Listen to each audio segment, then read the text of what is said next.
আলহামদুলিল্লাহ, আমরা এই মুহূর্তে আমির হামজা যেখানে শুয়ে আছে সেই আমির হামজা সহ 70 জন সাহাবা উহুদ পাহাড়ের নিকটে সেই জায়গায় হাজিদের নিয়ে এসেছি। এই যে জায়গাটা দেখছেন পাথর দিয়ে ঘেরা আছে, এই জায়গাতে আমির হামজা রাদিয়াল্লাহু তাআলা আনহু শুয়ে আছেন বলে অনেকে জানান।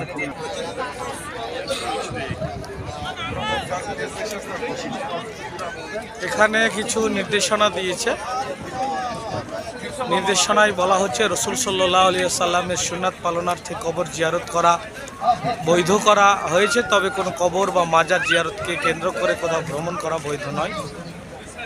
আর দুটি উদ্দেশ্যে কবর জিয়ারত বৈধ করা হয়েছে। এক, কবরবাসীর জন্য মহান আল্লাহর নিকট শান্তি কামনা করা এবং তাদের জন্য দোয়া প্রার্থনা করা। রাসূলুল্লাহ সাল্লাল্লাহু আলাইহি ওয়াসাল্লাম কবর জিয়ারতের সময় বলতেন, হে কবরবাসী মুমিন মুসলমানগণ, আপনাদের ওপর শান্তি বর্ষিত হোক, নিশ্চয় আমরা আপনাদের সঙ্গে মিলিত হব ইনশাআল্লাহ।